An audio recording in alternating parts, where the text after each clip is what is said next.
എല്ലാവർക്കും നമസ്കാരം. Saint Agnes Malankara കത്തോലിക്ക ദേവാലയത്തിന്റെ ഒഫീഷ്യൽ യൂട്യൂബ് ചാനലായ ആഗ്നസ് മീഡിയയുടെ ഇവാനിയൻ ടോക്സിന്റെ പുതിയൊരു എപ്പിസോഡിലേക്ക് ഏവർക്കും സ്വാഗതം. ഞാൻ ജസ്വിൻ തോമസ് സെബാസ്റ്റ്യൻ. മലങ്കര സഭാ സ്ഥാപകനും പുനരൈക്യ ശില്പിയുമായ ദേവദാസൻ മാർ ഇവാനിയോസ് പിതാവിനെ പരിശുദ്ധ ഫ്രാൻസിസ് മാർപ്പാപ്പ ധന്യൻ എന്ന് പ്രഖ്യാപിച്ചിരിക്കുകയാണല്ലോ. ഈ അവസരത്തിൽ ആ ധന്യമാർന്ന ജീവിതത്തിലെ അനുഭവങ്ങൾ പങ്കുവയ്ക്കാൻ നമ്മോടൊപ്പം പത്തനംതിട്ട രൂപതയിലെ വടശ്ശേരിക്കര സെന്റ് ആന്റണീസ് മലങ്കര കത്തോലിക്ക ഇടവകയിലെ ശ്രീമതി മറിയാമ്മ തോമസ് ആണ് ഉണ്ടായിരിക്കുന്നത്.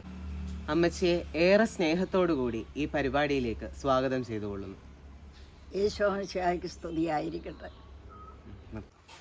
അമ്മച്ചിക്ക് മാർ ഇവാനിയോസ് പിതാവിനെ നേരിട്ട് കാണാനുള്ള അവസരങ്ങൾ ലഭിച്ചിട്ടുണ്ട് എന്നറിഞ്ഞിട്ടുണ്ട്. അതിനെക്കുറിച്ച് ഒന്ന് വിശദീകരിക്കാമോ? വിശദീകരിക്കാം. ഞാൻ മറിയാമ്മ തോമസ്, വടശ്ശേരിക്കര ഒഴുകയിലവസ. എൻ്റെ ചെറുപ്പത്തിൽ ഏതാണ്ട് ഒരു 8 വയസ്സായപ്പം തൊട്ട് എനിക്ക് മാർ ഇവാനിയോസ് പിതാവിനെ പരിചയമുണ്ട്. പിതാവ് മുണ്ടമ്മലിൽ നിന്ന് ഇറങ്ങി വന്നത് പറഞ്ഞു കേട്ടിട്ടുള്ളതേ ഉള്ളൂ, നേരി കണ്ടിട്ടില്ല. പിതാവ് വളരെ സ്നേഹവാനായിരുന്നു. ഈ 8 വയസ്സുള്ള സമയത്ത് ഞങ്ങൾ സൺഡേ സ്കൂൾ പഠിച്ചുകൊണ്ടിരിക്കുമ്പോൾ ഞങ്ങൾ കുറേ കുട്ടികളുണ്ട്. പിതാവ് വരുന്നെന്ന് കേൾക്കുമ്പോൾ ഞങ്ങൾ വളരെ ആശയോടെ സന്തോഷത്തോടെ ഓടിച്ചെല്ലുമ്പോൾ നമ്മുടെ കർത്താവ് കുഞ്ഞുങ്ങളെ പിടിച്ചതുപോലെ ഇങ്ങനെ ഞങ്ങളെ പിടിച്ചങ്ങ് അടുപ്പിക്കും. അന്നേരം നല്ല വെളുത്ത മീശ ഇങ്ങനെ കിടക്കുക. ഞങ്ങളതേ പിടിച്ചിങ്ങനെ വലിക്കും. ഞങ്ങളെ ഉമ്മ തരുകയും സന്തോഷിപ്പിക്കുകയും എല്ലാം ചെയ്യും. അത് കഴിഞ്ഞതിന് ശേഷം പിതാവിൻ്റെ മോതിരം മുത്താനായിട്ട് ഞങ്ങൾ വഴക്കുണ്ടാക്കും. അന്നേരം ഞങ്ങളെ പിതാവ് വരിയായിട്ടങ്ങ് നിർത്തും. ആദ്യം വരുന്നവരെ മോതിരം മുത്തിച്ച് പിടിക്കും. അങ്ങനെ വളരെ സ്നേഹമുള്ള ഒരു പിതാവായിരുന്നു പിതാവ്.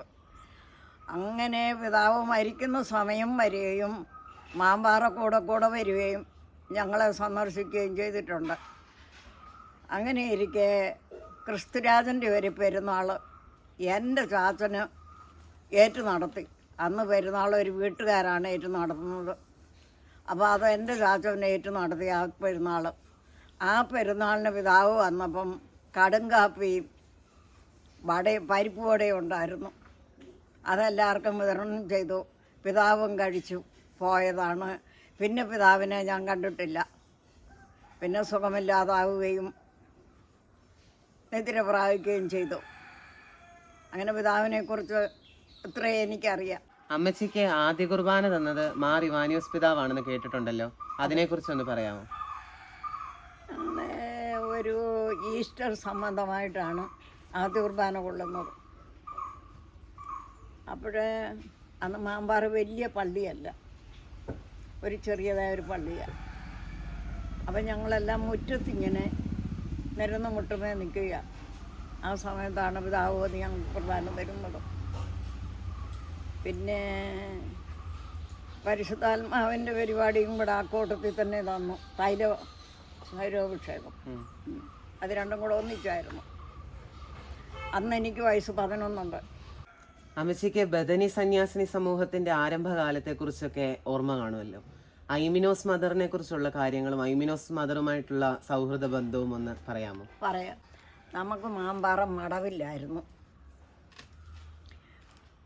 അപ്പം അങ്ങനെ ഇരിക്കെ ഒരു 4 സിസ്റ്റർമാർ അതിനടുത്തൊരു കെട്ടിടത്തിൽ ആദ്യമായിട്ട് മഠമായിട്ട് ഉപയോഗിക്കുന്നത്.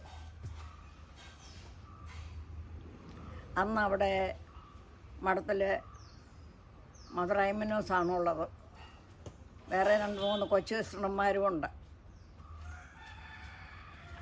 അവിടെ താമസിച്ചുകൊണ്ടാണ് നമ്മൾ മാമ്പാറ മഠത്തിന് സ്ഥലം മേടിക്കുന്നത്. അന്ന് മാമ്പാറ വികാരിയായിട്ടിരിക്കുന്നത് നമ്മുടെ പീടികയിലെ ജോഷുവാച്ചനാണ്. ജോഷുവാച്ചൻ ഒരു ദിവസം പള്ളിയിൽ ചെന്നപ്പോൾ ഞങ്ങളോട് പറഞ്ഞു, നിങ്ങളെല്ലാവരും എത്രയും ദയുള്ള മാതാവിൻ്റെ പ്രാർത്ഥന 85 ദിവസം ചൊല്ലണമെന്ന്. അപ്പോഴതിലേതാനും പേര് ചോദിച്ചു എന്നാ വെച്ചാൽ കാരണമെന്ന്. അത് നിങ്ങൾ ചൊല്ല്, ഞാൻ ഒടുവിൽ പറയാമെന്ന് പറഞ്ഞു. അപ്രകാരം ഞങ്ങൾ ചൊല്ലി, എല്ലാ വീട്ടുകാരും ചൊല്ലി. ഈ 85 ദിവസമായപ്പം നമുക്ക് മഠത്തിനുള്ള സ്ഥലം ഇവരെഴുതി തന്നു. അതിന് ഭയങ്കര പ്രശ്നങ്ങളൊക്കെ ആയിരുന്നു. എങ്കിലും മദർ ഐമിനോസ് ഉണ്ടായിരുന്നത് കൊണ്ട് ഐമിനോസ് അത് വേണ്ടതുപോലെ കൈകാര്യം ചെയ്തു. ആ സ്ഥലം നമുക്ക് കിട്ടി. അവിടെ മഠം പണിതു. പിന്നെ അവിടെ വളരെ സിസ്റ്റർമാർ വരികയും അവിടെ നിന്ന് പഠിക്കുകയും ഒക്കെ ചെയ്ത് അവിടെ നിന്ന് തന്നെ അനേകം സിസ്റ്റർമാരെ രൂപപ്പെടുത്താൻ നമുക്ക് സാധിച്ചു. അങ്ങനെ നല്ല നിലയിൽ മദറുണ്ടായിരുന്ന കാലത്ത് മഠം പ്രവർത്തിച്ചു. അമ്മച്ചി, കാഞ്ഞീറ്റുകര ദേവാലയത്തിലെ MCYM അംഗങ്ങളോടൊപ്പം ഏതാനും സമയം ചെലവഴിച്ചതിനും ധന്യന്മാർ ഇവാനിയോസ് പിതാവിന്റെ ധന്യമേറിയ ജീവിതം ഞങ്ങൾക്ക് പകർന്നു നൽകിയതിനും MCYM കാഞ്ഞീറ്റുകര യൂണിറ്റിന്റെ പേരിൽ അമ്മച്ചിയോട് ഞങ്ങളുടെ നന്ദിയും സ്നേഹവും അറിയിക്കുന്നു. അമ്മച്ചിയെ ദൈവം അനുഗ്രഹിക്കട്ടെ എന്നും ആയുസ്സും ആരോഗ്യവും തരട്ടെ എന്നും ഞങ്ങൾ പ്രാർത്ഥിക്കുന്നു. അങ്ങനെ ഇവാനിയൻ ടോക്സിന്റെ എപ്പിസോഡ് നമ്മൾ അവസാനിപ്പിക്കുകയാണ്. ധന്യന്മാർ ഇവാനിയോസ് പിതാവിന്റെ മാതൃക പിന്തുടർന്ന് അവിടുത്തെ മധ്യസ്ഥത യാചിച്ച് നമുക്ക് ഏവർക്കും നമ്മുടെ ജീവിതം മുന്നോട്ട് നയിക്കാം. ഈശോ മിശിഹായ്ക്ക് സ്തുതിയായിരിക്കട്ടെ.